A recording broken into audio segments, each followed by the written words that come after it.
ایک آواز لگاتی ہیں، ایک آواز مدینے میں. کیا مدینے میں کوئی عورت گھر میں بچی رہتی؟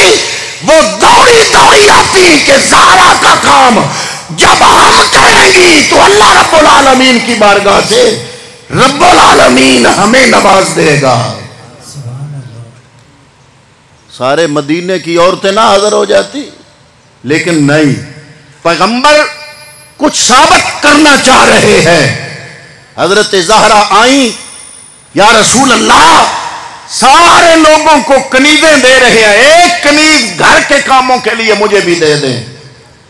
میرے محبوب مسکرائے، فرمایا میری لخت جگر تمہیں کنیز کیوں چاہیے، کیا کرنی ہے؟ عرض کیا یا رسول اللہ تھک جاتی ہوں کام کر کر کے. حضور نے ارشاد فرمایا میری لخت جگر میں تمہیں ایک وظیفہ دیتا ہوں، وہ کر لیا کرو، تھکاوٹ اتر جائے گی، کنیز رہنے دو. یہ مدینے کے ان یتیم بچوں کے لیے کام آئیں گی جن کے باپ میرے ساتھ میدان جنگ میں جا کے شہادت حاصل کر چکے ہیں اور پیچھے یتیموں کا کوئی سہارا نہیں. یہ کنیزیں انہیں میں دوں گا. حضرت زہرا گھر سے تو چلی تھی کنیز لینے، مصطفیٰ کے دربار سے تسبیح فاطمہ لے کے واپس آ رہی ہے. سبحان اللہ. اور وہ تسبیح فاطمہ کیا ہے؟ 33 مرتبہ سبحان اللہ، 33 مرتبہ الحمدللہ، 34 مرتبہ اللہ اکبر. پیغمبر نے ارشاد فرمایا یہ وظیفہ پڑھا کرو، اس وظیفے کی برکت سے تمہارے جسم کی تکان دور ہو جائے گی. اب ایسی تربیت جس فاطمہ الزہرا کی ہو. فاطمہ آپ کو کہتے ہیں، فاطمہ کا معنی ہے کٹنے والا، چونکہ پوری دنیا سے کٹ کے اپنی لو رب سے جوڑنے والی تھی، اس لیے فرمایا فاطمہ. اور چونکہ جنت کی حوروں سے بھی زیادہ پاکیزہ تھی تو اس لیے فرمایا زہرا. حضرت زہرا کے 123 القاب ہیں، کبھی راکعہ، کبھی ساجدہ، کبھی محدثہ، کبھی مفسرہ، کبھی طیبہ، کبھی طاہرہ، کبھی زکیہ، کبھی راکعہ، کبھی زہرا، کبھی طیبہ، کبھی طاہرہ. ارے الفاظ ختم ہو جاتے ہیں، حضرت زہرا کے اوصاف ختم ہونے میں نہیں آتے. اور ایسے ماحول میں جس زہرا کی مصطفیٰ نے تربیت فرمائی ہو، کیا اس کے دل میں کوئی دنیا کا لالچ ہوگا؟ حضرت زہرا نے صرف اتنا پوچھا مصطفیٰ کے ظاہری وصال کے بعد کہ باغ فدق کا کیا کرنا ہے. تو مصطفیٰ کریم صلی اللہ تعالی علیہ وسلم نے جو ارشاد فرمایا ہوا تھا حدیث طیبہ، جناب سیدنا صدیق اکبر عرض کرتے ہیں کہ اے زہرا، جو حکم پیغمبر کا ہے، جو حدیث طیبہ ہے، اس کے مطابق عمل کرنا ہے. اور جو مصارف مصطفیٰ کی زندگی میں باغ فدق کی آمدن کے تھے، بالکل عین اسی مصارف پر عمل کرنا ہے. تو حضرات محترم، جب سیدہ طیبہ طاہرہ نے یہ سنا تو آپ خاموش ہو گئی. نہ یہاں پر کوئی خطا کی بات ہے اور نہ یہاں پر حضرت زہرا طیبہ طاہرہ کے کردار کو چھلنی کرنے کی کوئی بات ہے. بعد میں حضرت فاروق اعظم، اس صدیق نے اگر زہرا کا ہاتھ حق کھینچا تھا، چھینا تھا، تو سوال پیدا ہوا کہ کیا کدھر تھا. ایک دن گھر میں آئے نا خلیفہ وقت، تو حلوہ پکنے کی خوشبو آ رہی تھی. اہلیہ سے پوچھا بھی حلوہ کیسے پکا، خوشبو آ رہی ہے. یہ جب سوجی بھنتی ہے نا تو خوشبو آتی ہے. تو اہلیہ عرض کرتی ہیں کہ جو روزینہ ہمیں گورنمنٹ کی طرف سے ملتا ہے نا، اس میں سے تھوڑا تھوڑا بچت کرتی رہی، پورا ہفتہ بچت کی. آج میرے پاس اتنے پیسے جمع ہو گئے، کافی دنوں سے خواہش تھی حلوہ کھانے کی، آج اتنے پیسے جمع ہو گئے کہ حلوہ پک سکتا تھا تو میں نے سوجی منگا لی، شہد منگا لی، گھی منگا لیا، چینی تو اس وقت ہوتی رہی تھی، اس حلوے کی چیزیں منگا لی تو وہ پکا دیا. ابھی آپ نے لقمہ نہیں لیا، اسی وقت جوتے پہنے باہر نکلے، بیت المال کے خزانچی کے پاس، کیشیئر کے پاس گئے اور فرمایا کہ اتنے پیسے روز کے خرچے کے میری بیوی بچا کے رکھتی ہے، تو پتہ چلتا ہے کہ میری ضروریات زندگی سے وہ پیسے زیادہ ہیں، اور اتنے پیسے اب تم کم کر دینا کیونکہ وہ میری ضروریات زندگی سے زائد ہے. وہ پیسے کم کرا دیے. اور جب 2.5 سالہ خلافت کے بعد آپ کی موت کا وقت آیا تو وصیت فرمائی کہ جو مجھے نیا کپڑا پہنانا نا کفن کی صورت میں، وہ مجھے نہ دینا، مدینے کے کسی مسکین کو دے دینا، اس کا نیا لباس بن جائے گا.